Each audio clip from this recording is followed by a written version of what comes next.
Hi everyone, it's Katrina. The Blackened Chinese mummy. Chinese archaeologists were left in shock after they discovered a 300-year-old mummy inside of a coffin that basically rotted away right before their eyes. The coffin was discovered along with two others during a construction project when workers stumbled upon a 6-foot hole in the ground. Upon opening the coffin, archaeologists saw that the body inside was almost perfectly preserved. But within just a couple hours of exposing the body to air, it began to turn black and release a foul smell. For some reason, the mummy aged 300 years within hours, decaying at super speed right in front of them. Dr. Lucas Nicol, a specialist in Chinese archaeology at the University of London, told Mail Online that these types of preservations were usually not intentional. This is because, unlike the ancient Egyptians, the Chinese didn't really do much to preserve the bodies of the dead. They didn't go through any intense embalming processes. They tried to do their best by placing their loved ones in massive coffins and tomb chambers. 2 of the 3 bodies found were reduced to skeletons, while 1 was perfectly preserved. In the case of this well-preserved mummy, the body may have been saved because of its lacquered coffin, which was covered in charcoal. This meant the bacteria would not have been able to get into the coffin and rot the body. However, the moment the body was exposed to air, it immediately began to disintegrate. The body is believed to date back to the Qing dynasty, although no one is really sure who he was. Judging by the clothes the man was wearing, he was most likely an important senior official. The Qing dynasty lasted from 1644 to 1912 and was the last imperial dynasty before the creation of the Republic of China. The first victim of a boomerang. In Australia, a recently discovered skeleton may be the earliest known victim of a boomerang attack. The skeleton was unearthed in an Australian national park, and after scientists analyzed the bones, they identified the skeleton as a young man who died in the 13th century from a blow to the head. Judging by the brutal gash they discovered cut into his skull, scientists believe he was killed by a hard blow from a fighting boomerang, commonly known in Australia as a wana. Dr. Michael Westaway from Australia's Griffith University says that when a boomerang is used for fighting, it basically turns into a battle axe. Except you can cause damage from a lot further away. These weapons are way more powerful than you might expect. The blow that the young man took to the front of his face would have most likely caused a concussion, led to shock, and damaged his eye before he died just a few minutes later.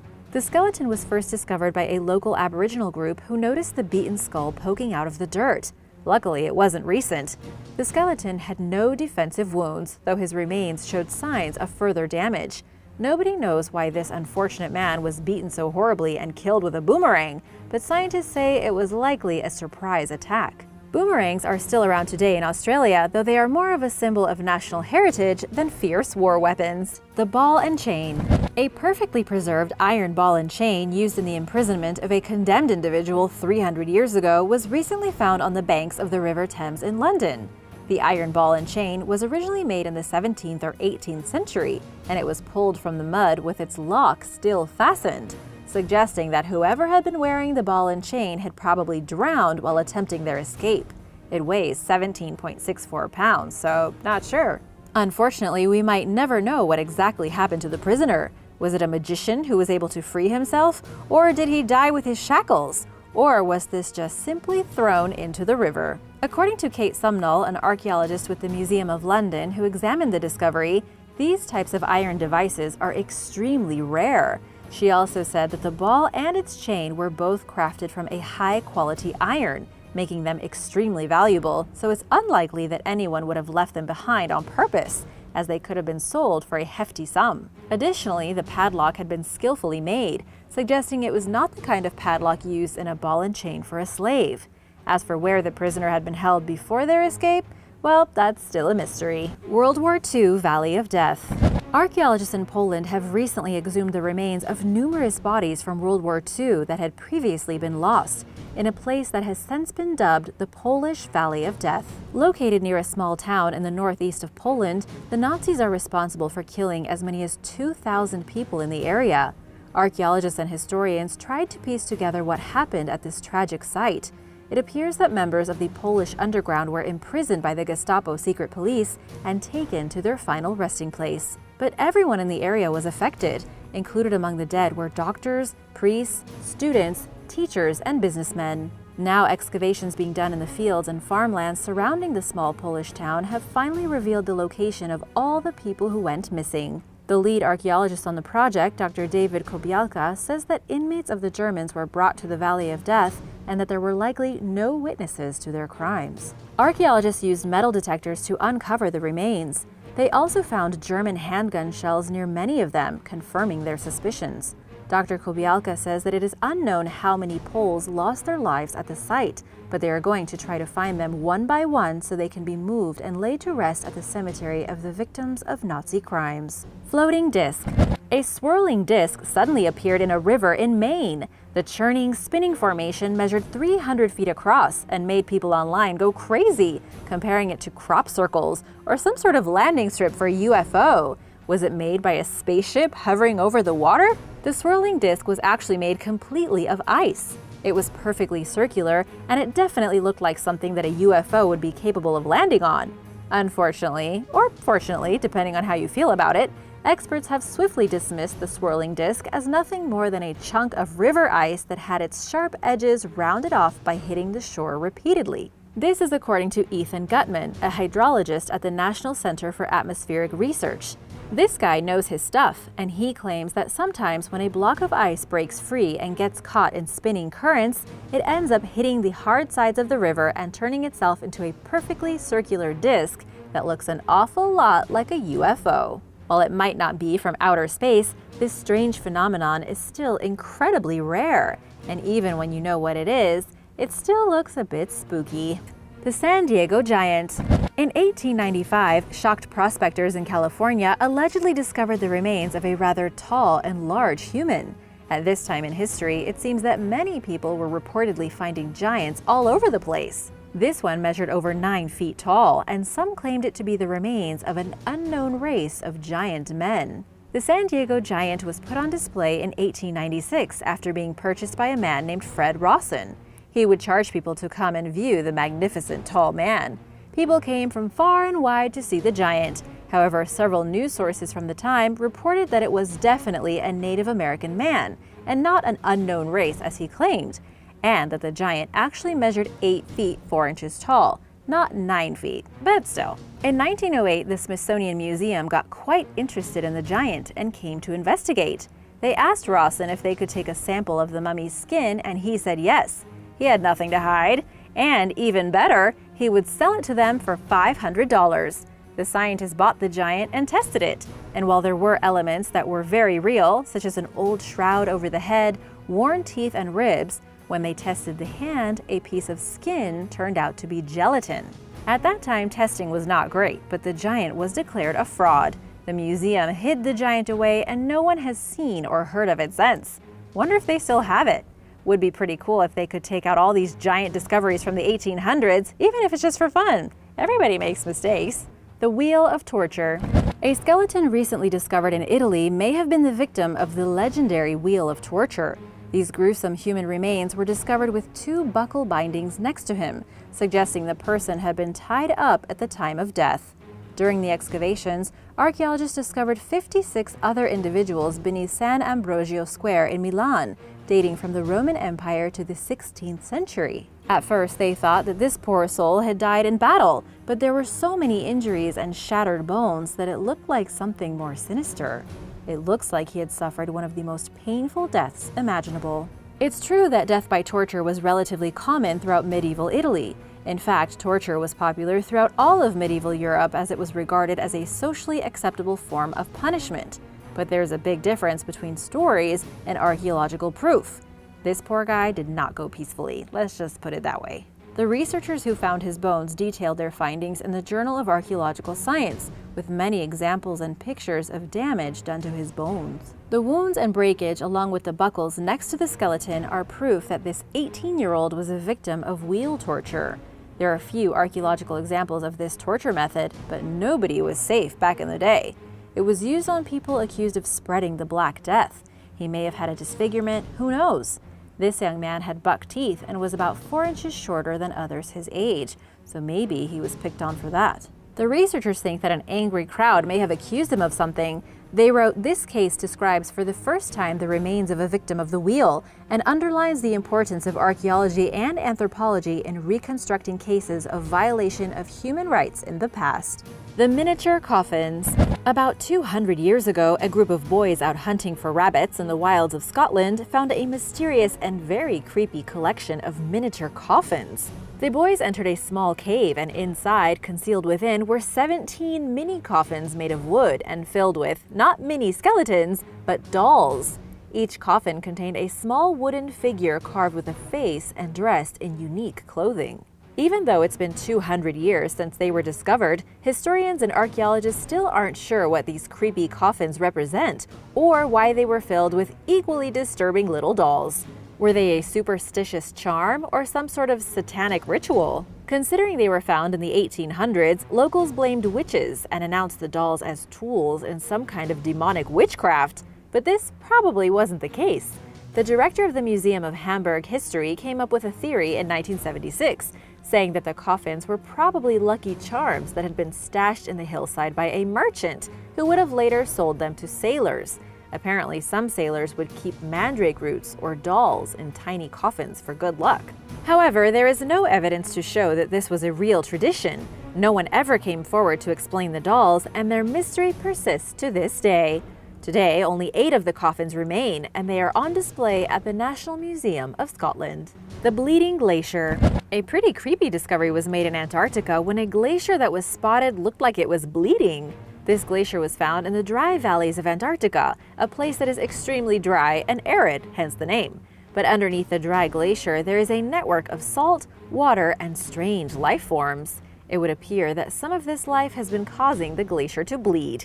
Even though it definitely looks like somebody was murdered and their blood was leaking out of the glacier, that's not actually the case. There is a type of bacteria living beneath the Taylor Glacier that's causing a blood-red colored discharge to seep out of the ice and creep everyone out. This phenomenon has gained so much fame in recent years that the location has been dubbed Blood Falls. The truth is that Blood Falls was actually discovered by geologists almost 100 years ago, but it wasn't until recently that the place became famous. It formed about 2 million years ago when the glacier solidified over a lake and trapped a community of microbes underneath. The ice glacier created a kind of time capsule, trapping them inside a place with no light, no free oxygen, and almost no heat. The subglacial lake then grew its salinity and iron contents, and through the years the lake has managed to flow out of the glacier, creating Blood Falls. The red color is just the salt and iron oxide from the isolated ecosystem hidden beneath it. Basically, it's a kind of creepy primordial natural ooze. You're welcome. The Iron Maiden. The Iron Maiden is without a doubt one of the most brutal and creepy execution devices ever created. That's why the band chose the name. It was modeled after a medieval device called the Coat of Shame or the Barrel of Shame. Initially nothing more than an iron cabinet with a hinged door at the front, inside was the scary part. It was riddled with spikes that could impale a human being. A German archaeologist in 1793 documented the first known case of an Iron Maiden actually being used. This apparently happened on August 14, 1515, when a coin forger was forced to get inside a casket full of spikes, which then slowly impaled him. But believe it or not, many historians believe this story was a lie. Most believe that the Iron Maiden was never even used. It was actually a device that was meant to inspire fear, and while there are several models in Europe, there is nothing to indicate it was a common device. The most notorious of these artifacts was the Iron Maiden of Nuremberg, which was crafted in the early 1800s and then destroyed during the Allied bombing of Germany in World War II. But even still, there was never any real evidence that the Iron Maiden of Nuremberg had been used to kill. In fact, there is no evidence anywhere on Earth that an Iron Maiden was ever used to execute someone. Greek Island Treasure Trove. An abandoned Greek island called Vryokastraki is a small rocky islet near the island of Kithnos in the Aegean Sea. While it might not seem like much, this place is actually full of treasures that reveal the story of a pirate king. Archaeologists are excavating several sites and have found a fortress and all kinds of clay pottery and bronze figurines. Even though no one lives on the island now, it was poppin' back in the day. People lived here continuously from the 12th century BC to the 7th century AD. During ancient times, there were pirates all over the Aegean Sea, and war was always going on. The fortress complex had 15 rooms and was fortified with a large wall that was meant to protect people from attackers. Measuring 250 feet long, it was made up of enormous stones that blocked the only access to the port. While you might think that the poor people living here were trying to keep the violent pirates out, turns out that over 2,000 years ago, the island was ruled by a pirate king. A collection of inscriptions found at the complex reveals that there was an infamous pirate called Glaucetus, who wreaked havoc during the 4th century BC. In the inscriptions, Glaucetus is called the ruler of the islands, and he most likely used this island and others as a base to attack shipping vessels. It's perfect! He could go out, attack, and then return to his fort. He also counted on support from the Macedonians. His name is conspicuously absent from most historical sources, possibly due to the Athenians' embarrassment over his rule in a territory that they said was theirs. But honestly, at the time, they had no control over the pirates. However, in the end, according to the inscription, the Athenians ultimately pushed Glaucetus out, despite his support from the Macedonians. Other inscriptions were found on blocks in other rooms. One mentioned a fine someone had to pay for breaking the law, and another talks about an award someone received, but much of the text is missing. The small team also uncovered a Christian basilica made from the stones of the earlier classical buildings, indicating that the island was also home to a small Christian community. However, it seems that in the 7th century, pirates were still a problem, and residents completely abandoned the island for a bigger one nearby. Iron Age jewels. In early 2017, archaeologists working in southern Germany discovered the treasure-filled tomb of an Iron Age woman who laid undisturbed for some 2,600 years. She was laid to rest at the Huenberg Hill Fort near the Danube River in 583 BC.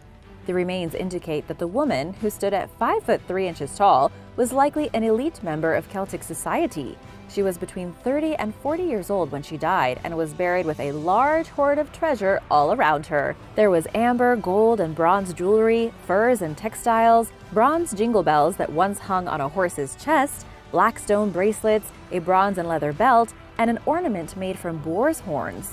Interestingly, the grave contained a petrified sea urchin and an extinct mollusk called an ammonite, leading experts to believe that she was a priestess of some sort. Lead researcher Dirk Kraus told Live Science that this was the first richly furnished burial that had not been looted. They were able to open it in pristine condition. Located just north of the Alps, Huenberg was a Celtic city-state founded during the 6th century BC.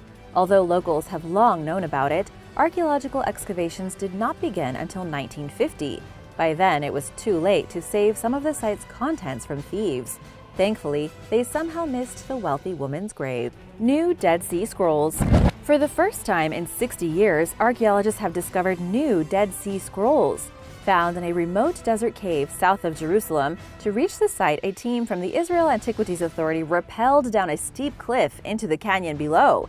Hanging from the cliff, they could enter the Cave of Horrors, named because of the dozens of human remains found inside. Some artifacts and remains date way before the time of the Bible. The skeleton of a child found in the cave dates back to 6,000 years ago, and a basket dates back to over 10,000 years ago. The dozens of tiny parchment fragments contain biblical texts written in Greek from the books of Zechariah and Nahum. The scraps of the biblical text say, "Speak the truth to one another, render true and perfect justice in your gates, and do not contrive evil against one another. And do not love perjury, because those are things that I hate, declares the Lord." Experts believe that the scrolls, which were radiocarbon dated to the 2nd century, were hidden 1,900 years ago amid an armed Jewish uprising against Rome during the reign of Emperor Hadrian. Known as the Bar Kokhba Revolt, the rebellion lasted from 132 to 136 AD. Thanks to the arid desert climate, numerous other well-preserved objects were found alongside the new scrolls, including olive pits, a lice comb, and remnants of clothing and sandals. Archaeologists have been working for years to protect the treasures in the cave system and stop them from getting stolen. They are rappelling down cliffs trying to get there first, which is not an easy task since thieves seem to work 24/7 and are always one step ahead. Lost Crown Centerpiece.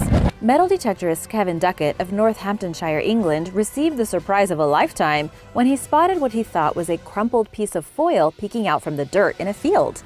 He took a second look, however, and realized that he had found something potentially very valuable. "The rush of adrenaline and the buzz of excitement started to flow through my body," Duckett said in an interview with The Sun's Paul Sims.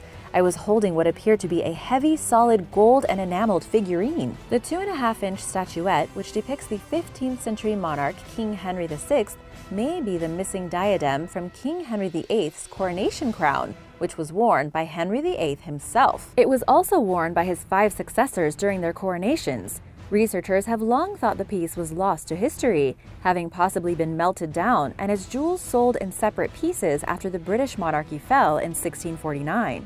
Duckett's discovery stands to disprove this assumption and suggests that the piece, which would have been destroyed during times of war and chaos, survived by chance. He found the figurine near where the 1645 Battle of Naseby took place.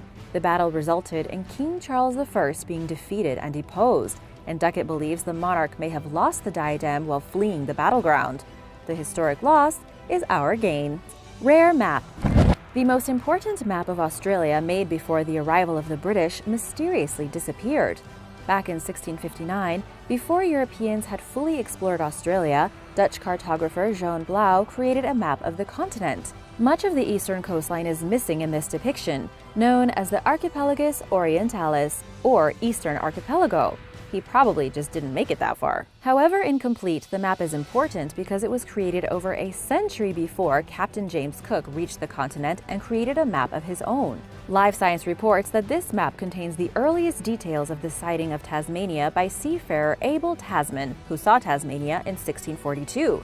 He went and planted a Dutch flag on it. There are only a handful of known copies of Blau's map in existence, including one that was printed in 1663 and went missing. Good news is it was found again in 2010. An antique bookseller died and it showed up in his estate. The map was sold at auction in Sweden and then acquired by the National Library of Australia. Researchers believe the map went into storage in 1950 when the bookseller went out of business. But who knows where else it was in the past? Ryan Stokes, chair of the National Library of Australia Council, said that the fact it survived at all is remarkable and probably owes much to the fact no one knew it existed for about a century. It was extremely fragile, NLA Manager of Preservation Denell Claufley said. "Just looking at it, you thought it was going to fall apart. Now the priceless map has been completely restored." Treasures of Roman Egypt. In mid-2018, the Egyptian Ministry of Antiquities announced the discovery of a huge red brick building believed to be a Roman bath. Inside was a mountain of treasures. Found at the San El Hagar archaeological site in Tanis, the cache of artifacts consisted of a statue of a ram, a gold coin featuring King Ptolemy III, pottery vessels, terracotta statues, bronze tools, and a stone fragment inscribed with hieroglyphics. The items in the building, which is especially large for Roman times at 52 feet long, likely date back to the Greco-Roman era. Archaeologists were especially intrigued by the gold coin featuring Ptolemy III, which his son, King Ptolemy IV, created in his memory between 221 BC and 205 BC. The 1-ounce piece, which measures 1 inch in diameter, shows Ptolemy III in an extravagant crown on one side and a cornucopia symbol of prosperity on the other. At the time of the discovery, the Ministry of Antiquities announced plans to continue excavating at the site to learn more about how the building was used. Stolen books.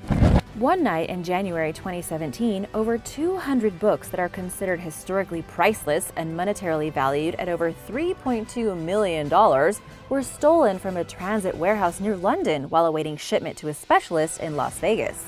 The sophisticated thieves cut a hole into the building's roof and descended inside, cleverly avoiding security sensors along the way. Just like Mission Impossible, they balanced on rafters and on the tops of bookshelves to grab the first edition works by some of the greatest minds in the world. Losing the books written by Galileo, Sir Isaac Newton, and 18th century painter Francisco Goya was nothing short of a travesty. These books are extremely valuable, but more importantly, they are irreplaceable and are of great importance to international cultural heritage, London Metropolitan Police Detective Inspector Andy Durham said after the heist. For 3 years, police searched 45 properties in the UK, Romania, and Italy, hoping to find the books. Incredibly, 3 years later, police actually found them in a hidden space beneath a floor while raiding a house in rural Romania. The thieves were found after a rental car agency reported a strange cleaning fluid smell in the car they had used for the heist. While the thieves tried to clean up after themselves, they left a smudge of DNA on the headrest of the rental, which had been seen on the surveillance tape. The theft was ultimately traced to a gang connected to the Klamparu organized crime family. Authorities suspect that the gang carried out as many as 11 other burglaries in London using the same strategies. 12 out of 13 people pled guilty after being charged with conspiracy to commit burglary for incidents between December 2016 and April 2019. Meanwhile, the books were returned to their rightful owners. Durham told The Guardian that it was emotional to see the grateful owners reunited with their treasured works. King Bluetooth's treasure. While combing for valuables on the German island of Rügen in early 2018, a 13-year-old treasure hunter and his teacher discovered a trove of valuable artifacts that may have belonged to the legendary Viking-born Danish king Harald Bluetooth. The metal detectorists initially thought they had stumbled upon a piece of aluminum, but realized upon taking a closer look that they had found silver. The pair notified authorities, who commissioned an excavation of the 4,300 square foot site. Archaeologists unearthed braided necklaces, pearls, brooches, a Thor's hammer, rings, and as many as 600 chipped coins that they believe may have belonged to King Harald Gormson, better known as Bluetooth, who reigned from 958 to 986 AD. Bluetooth is credited with unifying Denmark and introducing Christianity to the region while rejecting Old Norse religion. And if you're wondering whether today's Bluetooth technology was named after him, the answer is yes. Over 100 of the coins date back to the time when Bluetooth ruled over an area encompassing modern-day Denmark, northern Germany, southern Sweden, and parts of Norway. The oldest coin in the hoard is a Damascus dirham minted in 714. This trove is the biggest single discovery of Bluetooth coins in the southern Baltic Sea region and is therefore of great significance, lead archaeologist Michael Sheeran told national news agency DPA. Evidence indicates that the treasure was buried during the late 980s, around the same time Bluetooth went to Pomerania, fleeing from a rebellion started by his own son. The Tsars Treasures. During the immediate aftermath of the Cold War in 1991 and 92, mysterious shipments of exorbitantly valuable treasures were shipped to the United States. Reporting for Live Science, which obtained U.S. Census Bureau documents relating to the incident in 2017, Owen Jarvis wrote that 3 separate shipments, worth an estimated $164 million cumulatively, were sent from the Soviet Union and Turkey to New Orleans. That would be $285 million in today's money. Included in the shipments were several items belonging to the family of Russia's last Tsar, but nobody knows exactly what the shipments consist of. Records indicate that 2 of the shipments contained antiques of an age exceeding 100 years, valued at $80 million and $81 million respectively. The third shipment, valued at $3 million, contained furniture of an age exceeding 100 years. The identity of whoever imported the goods is protected via the Uniform Trade Secrets Act, which prevents U.S. Customs and Border Protection from releasing such information. Representatives from the agency told Live Science that they also cannot say whether the deliveries were shipped by the same sender. You may be surprised to learn that it's not uncommon for extremely valuable goods worth millions and beyond to cross international borders. These items include artwork, antiques, and other treasures, but publicly available information does not provide specific details. Live Science reached out to people who may have information about these and some other such shipments, but everyone declined to comment or did not respond to requests for comment. Now I really want to know what treasures were inside and where they ended up, don't you? Etruscan Treasures. In March 2014, Italian authorities provided Swiss officials with information about a stolen sarcophagus that they believed may have been stolen in an illegal excavation in Italy and smuggled into Switzerland. Law enforcement proceeded to search a warehouse in Geneva, where they found dozens of artifacts that were likely unearthed at ancient cemeteries in central Italy's Umbria and Lazio regions, including 2 terracotta sarcophagi, bas-reliefs, vases, frescoes, statue heads, busts, and religious items. The objects come from an area where the Etruscan civilization thrived around 2,500 years before the Roman Empire rose to power. They were stored at the Geneva Free Port for around 15 years under the name of an offshore company before authorities discovered and seized them. They were returned to Italy. Meanwhile, legal paperwork claimed that a high-profile British art dealer, whose name has been linked in the past to the trading of several looted antiquities throughout the world, was responsible. The media quickly pointed the finger at a dealer named Robin Symes, who was previously accused of selling stolen antiquities, and who is also connected to Giacomo Medici, a former dealer who was convicted in 2004 of trafficking antiquities. It is illegal to export, import, or transfer cultural property across international lines per the 1973 UNESCO Convention. Switzerland did not sign the convention in 2003, but has been extremely cooperative with it, having returned stolen cultural antiquities to their rightful countries on numerous occasions. However, there are always gray areas and loopholes. The child and the bird. A pair of finger bones that once belonged to a Neanderthal child were recently found inside a cave in Poland. While this is somewhat interesting, what's actually truly shocking is that the finger bones had been digested by a large bird about 115,000 years ago. The bones were not very well preserved. They were riddled with tiny holes, and this is because they definitely ran through the digestive system of a giant bird. The question is, did Neanderthals actually have to worry about their children being dragged off by a giant bird? Or did a bird maybe just happen to bite the child's hand, leaving them without fingers? The researchers believe that the small child was probably attacked and then eaten by a giant prehistoric bird monster. Of course, the child could have already been deceased when it was eaten, but it also could have been alive. Scientists have been unable to extract DNA from the bones because of their poor preservation, but they still feel confident that they belong to a Neanderthal because of where the bones were found. They were discovered in the deepest part of the cave, where researchers also discovered Neanderthal stone tools. It's believed now that the Neanderthals probably lived inside of the cave, or at least used it seasonally. These were literally cavemen. But as for the giant bird that was apparently eating their children, it could have been a type of terror bird that lived 100,000 years ago and had been at the top of the food chain ever since the dinosaurs were wiped out. These birds were giant, making a modern emu look like a chicken. What's the biggest bird you've ever encountered? Have you ever had a scary encounter with a bird? Let me know in the comments below. I was attacked by a rooster once, and it was pretty scary. It came chasing after me like a demon, trying to swipe my legs with its talons. The Great Dismal Swamp. The Great Dismal Swamp is located in southeastern Virginia, and it's a small portion of what was once a sprawling wetland that stretched across at least 1 million acres of coastal plains. There are only about 120,000 acres left of the Great Dismal Swamp, and nowadays it's used as a wildlife refuge. It's one of the last remaining intact wild areas on the Atlantic coast. But here's the thing. It has a long history going back from the Native Americans all the way to the Civil War. Recent archaeological discoveries have been shedding light on what the Great Dismal Swamp was used for during the days of slavery. Many runaway slaves arrived in the Great Dismal Swamp, where some Native American people were still living in the 17th century. Because the runaway slaves would often arrive with nothing but the clothes on their back, they learned how to hunt and fish and live off the land. Imagine having to survive in the swamp. I don't think I could make it.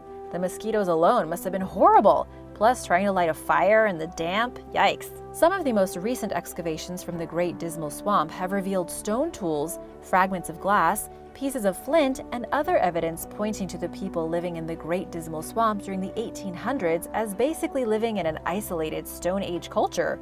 What's really fascinating is that the people who lived in the swamp have been completely ignored by history. Their lives were never really recorded in great detail, and because the swamplands are so hard to excavate, it's almost impossible to discover much about their lives. All archaeological evidence has been in the form of rock tools and bits of stone, but hopefully, archaeologists will keep at it and uncover even more evidence of how these people were able to survive against all odds. Floating mummies. A couple of mummies were recently pulled out of some sewage water near El Minya in Egypt. According to what the Egyptian Ministry of Antiquities said, 2 previously undiscovered mummies from the Greco-Roman era were located 150 miles south of Cairo in a small village. Police were alerted to sarcophagi floating through polluted sewage water. The wooden sarcophagi were damaged so effectively by the disgusting water that they have mostly disintegrated. The authorities were able to save the mummies, but they are in pretty rough shape. It looks like the mummies had been buried sometime between 322 and 395 BC. They had been slumbering in peace until an illegal excavation uncovered them. At least that's what experts are thinking. It's believed that grave robbers broke into the tomb, stole a bunch of goods, then dumped the sarcophagi so they wouldn't get caught. They likely dumped the mummies into the local irrigation canal, where they floated off down a river of sewage. All we know about the mummies right now is that they had portraits drawn on the tops of their sarcophagus depicting women. These are known as Fayum portraits, which often depicted the face of whoever was buried inside. However, the mummies have yet to be identified. Gloucester Prison. While excavating Gloucester Prison in the United Kingdom, archaeologists came upon some very shocking discoveries. Gloucester Prison has a history dating back to the Roman occupation of Britain. There was once a castle built on the site of the prison, complete with a keep, inner bailey, and stables. There were defensive walls and ditches, a drawbridge, and even a gatehouse. However, the castle fell into disrepair in the medieval period and was eventually repurposed as a county jail under Richard III. It was famous for its terrible conditions and epidemics of jail fever. A new one was built, and from the 1790s until the 1960s, the place was continuously used as a county jail. I bet there are many stories to tell about all that happened in this place. Now archaeologists are working to uncover the remains of the jail and the medieval castle below. So far, at least 900 artifacts have been found dating back through the centuries. Most of the finds consisted of medieval pottery, bones, and other miscellaneous objects. One of the team's favorites are medieval bone dice marked with circles and dots. It's a rare opportunity to stand on the wall of a 12th century Norman castle while also standing on 1920s prison cells. Today, the castle keep location is going to be restored and put on display as part of a new project. Megalithic Cemetery. Archaeologists have found a very unique megalithic cemetery in Poland. This cemetery has been dated to about 5,500 years old. It contains dozens of shocking tombs and was first noticed by researchers looking at satellite images of a field. After realizing the field looked like it contained historical treasures, they went out to excavate. They revealed one of the largest megalithic cemeteries in Poland. The cemetery had reinforced walls made of wood with special entrances leading into tombs. They even found the remains of an old defensive structure around some of the tombs that may have been used as a temporary military camp during the 9th century BC. Unfortunately, as is the case with many prehistoric sites throughout Europe, almost all of the grave goods are gone. It was common for the grave goods and even the deceased to be removed during that time period, as part of a ritual behavior that we don't quite understand. In more recent years, it's likely that looters have taken the rest. But this discovery is just one site among many others that have been popping up in Poland, revealing its rich history and ancient past. Recovered treasure. Considered the 11th century's best collection of jewelry, the Amargilla treasure is a vast collection of precious jewelry that contains at least 623 pieces of ancient jewels, including gold and silver, chains and necklaces, golden wrist bracelets, and even golden pendants. There were also rock crystal beads and pink coral beads found, along with glass stones and river pearls. The Amargilla treasure is one of the most impressive treasures ever unearthed in Spain, but it wasn't by archaeologists. The treasure was actually found by the Spanish National Police, who had been working on a criminal investigation for black market goods. An archaeologist from Córdoba had discovered pictures online of jewelry that looked a little bit suspicious. The archaeologists contacted the police, and they launched the investigation, tracing the photographs to its original source. They found the man who took them to the site where he said he had found the hoard, but while nobody really believed him, the good news is that most of the treasure was now in safe hands. It looks as though the treasure was buried in the 11th century in Córdoba, the Andalusian region of Spain, when civil war broke out. The person who buried it most likely expected to return, but the true story of what happened to its owners remains a mystery. At least 16 jewelry hoards have been excavated in the last 30 years in Andalusia, with many of the items currently being displayed at local museums. The good news is that the items were found just as their owners left them, and even though they will never get them back, they can take comfort in knowing that now so many people appreciate them. Sacrificed llamas. Archaeologists working in Peru have discovered the shocking remains of naturally mummified llamas that had apparently been sacrificed to Incan gods 500 years ago. The mummified llamas were discovered wrapped in colorful cloth, painted in red and adorned with feathers. This is the way the Inca decorated the llamas before sending them to their doom. The Inca buried the llamas alive as offerings to their gods. While this may seem morbid, sacrifice was a critical part of the ancient world, but this particular find is so rare that nothing like it has been found before. The mummies were discovered by Lidio Valdés and his team of researchers from the Department of Anthropology and Archaeology at the University of Calgary. They found the llama mummies hidden underneath clay floors inside of buildings at the Inca site of Tambo Viejo. Unfortunately, looters had disturbed the original graves, but they didn't take the dead llamas with them. The llamas were buried facing east in the direction of the sunrise, which would have been in honor of the sun deity. The llamas were sacrificed to the gods to help the Inca have a successful harvest, to be victorious in battle, and maybe even as an excuse to have a giant communal feast. Unlike other sacrifices found throughout South America, these animals showed no signs of being cut before death. They were almost certainly buried alive, which researchers say could suggest that many of the human sacrifices done by the Inca also included people being buried alive. A pile of gold. In a remote and mountainous region of Kazakhstan, archaeologists recently stumbled upon a shocking treasure of royal gold jewelry inside of a burial mound. The burial mound contained at least 3,000 items, all dating back nearly 3,000 years. Researchers believe the tomb belonged to a royal member of the ancient Saka people. These were an ancient nomadic people who lived throughout several regions of Siberia and Central Asia. The treasure was full of earrings, gold plates, necklaces embedded with precious stones, and all of it was made with incredible attention to detail. What's really amazing is that some of the jewelry had been made using micro-soldering techniques that were quite advanced for that time. Last I heard, the graves had yet to be opened to reveal the bodies inside, but archaeologists are slowly working their way down. They believe that they will find the remains of a royal couple, maybe even an unknown king and queen. This is one of the only Saka burial mounds discovered, making it a very rare find.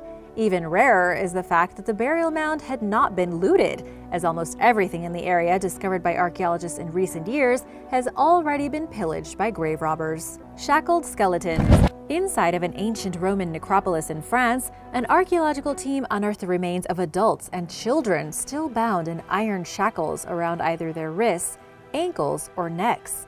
Since the discovery, archaeologists have been working overtime to unravel the secrets of these chained prisoners. The excavation was done near the Amphitheater of Saints, which happened to be the regional capital during the time when Rome ruled over France. The city is actually famous for its Roman-style Colosseum, which was once able to hold 18,000 people. The graves discovered here date back to the 1st and 2nd centuries AD. Some graves contain more than one body, often with the dead positioned head to toe in small rectangular pits. One specific grave was found with at least 5 people inside of it. There were absolutely no grave goods found except for in one burial plot belonging to a child who had been buried with 7 vases and 2 coins over their eyes. This seemed to be the only person given any kind of respect in death. As for those buried in iron shackles, it's not exactly clear who these people may have been. Some believe maybe they were gladiators working in the local Colosseum. Some say they were slaves, and others believe they could have been criminals. Nobody knows anything for sure just yet, especially not why they'd been given such brutal and shocking burials. The Ballista Skeleton. In Dorset, United Kingdom, there once stood the largest hill fort in all of Europe, Maiden Castle. The castle was constructed in the Iron Age and occupied by a tribe named the Treasures. The farmers and villagers from this tribe worked the land outside the ramparts and were able to flee into the great defensive walls of the fortress if an attack were ever to come their way. When Rome invaded in 43 AD, Roman soldiers fought their way through Dorset with the intention of capturing Maiden Castle. The Roman army was far superior to the farming Treasures, who fought back using nothing but slings and stones. The Romans were too strong and the farmers were massacred in huge numbers. They were then buried in mass graves. These graves were excavated at Maiden Hill in the 1930s by a renowned geologist named Mortimer Wheeler. The most shocking discovery during the excavations was a skeleton found with a Roman ballista bolt still lodged inside of his spine. As if the Roman attackers didn't believe this man was dead with a ballista bolt stuck through his body, they then smashed his skull with an axe. His skeleton sat in pretty rough shape for nearly 2,000 years, the bolt forever stuck in his spine. The Jade Burial Suit. The Jade Burial Suit is the Chinese equivalent to an Egyptian burial coffin. These suits were crafted from pieces of jade and used to bury royal members of society during the Han Dynasty. And yes, the Jade Burial Suit looks like something out of an old video game. Each suit is constructed of small jade squares, almost like pixels, and each is honestly a little frightening.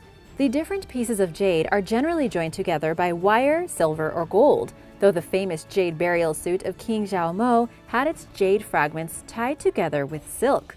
The bindings were almost always dependent on how high up in the hierarchy the deceased person was. For example, emperors almost always had gold or silk thread in their burial suits, while those of a much lower status would have been stuck with ordinary wire.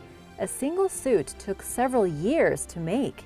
But here's the fascinating part about jade burial suits. For a long time, archaeologists thought they were only legends. It wasn't until 1968, when 2 complete jade suits were discovered, that archaeologists realized the legends were true. 2 suits were found inside the tombs of Liusheng and Douwan in the Hebei province, with each suit consisting of exactly 2,498 fragments of solid jade, one of the most precious stones in the world. More suits were found afterwards, with one in particular having 2,580 grams of gold thread. Another suit was found in 1983 that is currently exhibited at the Museum of the Mausoleum of the Nanyue King. The Greek Sphinx head. Archaeologists recently discovered an extremely rare treasure in Greece. They managed to dig up the head of one of the missing sphinxes that is supposed to be guarding the entrance of the ancient Amphipolis tomb. The head belongs to a statue of a woman, and she was in surprisingly good shape considering her head had been separated from her body and lost for hundreds of years. The Amphipolis tomb is located in Kasta Hill in the ancient city of Amphipolis, which was conquered by Alexander the Great's father. There were rumors that there was a burial mound there, but it wasn't until the 1960s until work began to uncover who might be buried inside. Could the tomb belong to Alexander the Great's mother? In addition to the Sphinx's head, portions of her 2 wings were also found nearby. In 2015, archaeologists uncovered chambers decorated with marble sphinxes, mosaics, and a limestone sarcophagus with hundreds of bone fragments. DNA analysis has helped to reveal that there are at least 5 people buried in the tomb, but the mystery remains: who were they? Right now, the project has no funding to continue, but there is work going on to open the site to the public. The Aladdin Lamp. A lamp that may or may not have contained a genie 900 years ago was recently found on a beach in the Mediterranean. This discovery was made near the Israeli city of Ashkelon, when a lifeguard working for the Nature and Parks Authority saw an ancient oil lamp in the sand that turned out to be from the 12th century. According to the lifeguard, he said he didn't try to rub it to see if a genie would come out, so that's a bit of a bummer. But in all likelihood, if there had been a genie in the lamp, somebody had probably got their wishes quite some time ago. It's not clear where the lamp came from, but it was probably lost 900 years ago when Ashkelon was a bustling port city that imported valuable goods from the neighboring Mediterranean countries. And interestingly enough, the lamp was found in the same region where the mythological creatures known as jinn, which of course were the inspiration for Aladdin's genie, came from. People have been telling stories about jinn for over 4,500 years. Jinn are spirits typically made of fire and air that can either help a person or ruin their life. Ancient shell horn. After 17,000 years of silence and a few decades sitting quietly in a French museum, one of the first ever shell horns played music once again. Just this year, the ancient shell fashioned into a horn by a prehistoric human was played by a musician who found it emitted tones similar to C, C-sharp, and D. The seashell also emitted sound at an astounding 100 decibels. As for the shell itself, scientists believe it is an ancient conch that once belonged to a species of huge sea snails living in the Atlantic Ocean. It was discovered in 1931 very near to Marsula's cave, which contains artwork from the last ice age.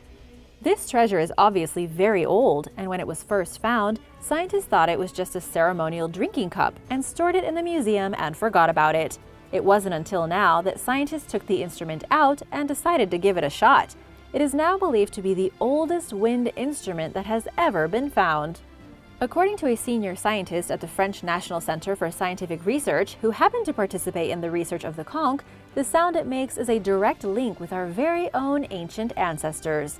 The conch was probably used by the Magdalenian people, who were prehistoric hunters spread across Europe back when animals like mammoths and giant bison still roamed the land. Many tools and weapons have been found that trace back to the Magdalenian people, but this instrument gives us their sound.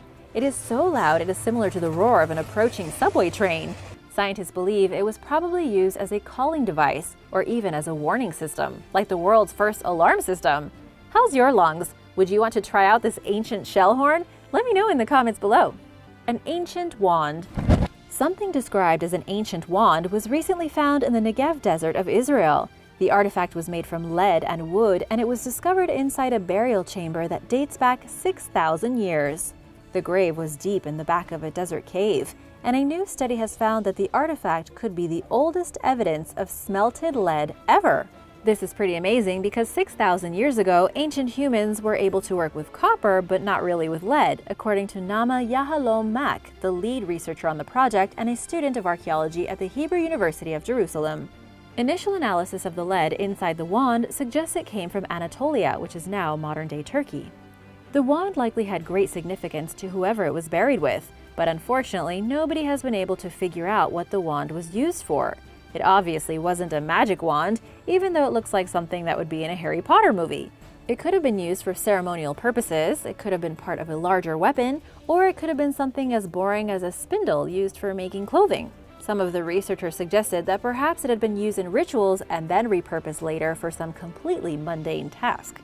And as an extra piece of interesting information, researchers have suggested that ancient people in the Middle East learned how to smelt lead much earlier than other groups, evident based on the lead worked into this mysterious wand.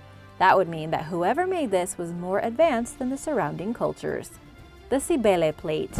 The Cibele Plate is one of the most fascinating archaeological treasures found at the ancient site of Ai-Khanum in Afghanistan. Ai-Khanum was a major city around 280 BC during the Greco-Bactrian kingdom. This kingdom was the easternmost part of the Greek world, and the city was in a very strategic location. There was gold, mineral resources, and trading between the Chinese Empire, the Indian subcontinent, and the Greeks. Ai-Khanum was far from Greece, but had all the characteristics of a Hellenistic city combined with Eastern influences. The plate depicts Cybele herself, the goddess of nature, fertility, and protection in times of war. She is accompanied by Nike, who is the personification of victory. The two characters can be seen riding on a chariot drawn by a pair of lions, and it is one of the most remarkable examples of a blend between Greek and Middle Eastern art. This amazing relic alone encapsulates what the arts looked like during Greece's conquest of modern-day Afghanistan in the 3rd century BC. The plate itself was likely an offering for the goddess, who originated in ancient Anatolia but had been adopted by the Greeks. You can see the plate today where it is currently being kept at the National Museum of Afghanistan in Kabul. Russian burial treasures. Archaeologists discovered the tomb of a noblewoman from an ancient and mysterious tribe known as the Sarmatians, who roamed across the Eurasian steppes in the south of Russia 2,500 years ago. But it wasn't the tomb itself that was exciting. It was the strange treasure found inside that really grabbed the world's attention. Most Sarmatian burial grounds have been discovered already looted by gravediggers, as they are known for holding large amounts of gold and bronze artifacts. This latest discovery on Russian soil was one of the first of its kind because the tomb had somehow survived undetected. Archaeologists found jewelry, a silver mirror, a container filled with ancient cosmetics, and the skeleton of a woman adorned with extremely expensive jewelry. There was gold, silver, and even a giant bronze kettle. These ancient treasures had been placed inside the tomb by the nomadic tribe, and the discovery has given archaeologists a deeper look into how the Sarmatians lived. They controlled much of southern Russia and Central Asia up until 400 AD, and are still known today for their ferocious female warriors, who fought alongside the men as equals. The Sarmatian warriors are often believed to be more deadly, more dangerous, and even more brutal than the Vikings. Roman coins in Japan. Inside an ancient Japanese castle, archaeologists stumbled upon a rare collection of ancient Roman coins. Archaeologist Hiroyuki Miyagi unearthed the coins while investigating the old Katsurin castle in Okinawa, and he originally thought that the coins had been placed there as a joke, as it didn't make any sense for there to be Roman coins in the castle.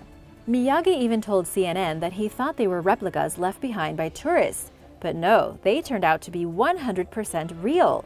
At least 10 Roman coins were discovered alongside ancient Japanese samurai armor.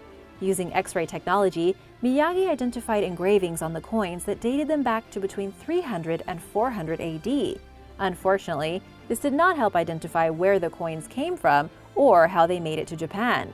During the 14th and 15th centuries, the castle in Okinawa had been trading with China and several neighboring Asian countries, though there has never been any direct link between Japan and ancient Rome. That means the only explanation is that the coins had been passed on from Rome to someone else, then to someone else, and eventually traded to someone from Japan who left them at the castle. Miyagi is still working to figure out how the coins ended up there, and believe it or not, they weren't the only treasures found inside Katsurin Castle. There were also Chinese coins and ceramics, as well as Japanese artifacts that had probably been used by the residents who once lived there. Michigan relics. In the late 1800s, immigrants in Michigan planting their first crops came across massive mounds filled with ancient artifacts. Made from clay, copper, and slate, most of the relics had strange inscriptions that nobody could decipher. With thousands of relics bearing an unrecognizable language, authorities set out to learn more and try to uncover who had left these behind. There was a mix of several ancient languages, and the objects depicted scenes of ancient religious art, with some containing symbols recognizable as Noah's Ark, the Tower of Babel, and the Crucifixion. Was it a lost civilization or an elaborate hoax? With some 3,000 to 9,000 artifacts uncovered with this ancient cuneiform, many of the objects were either tablets, ornaments, or tools. Depicted with vivid scenes, archaeologists originally dismissed the objects as being crude fakes. But some people today still believe that they may point to traces of pre-Columbian Coptic Christians in Michigan. Now known as the Michigan relics, the tablets found in the burial mounds were categorized by the artwork on them. Those with writing and depictions were split into subgroups depending on whether they had biblical, battle scenes, or calendar records on them. Although some still believe they are a hoax, analysis done on the plates showed that whoever carved them had a fluency in the language, which led to some believing in their authenticity. There has been much controversy regarding the Michigan tablets. Several theories propose that some influence from another world is responsible for these relics.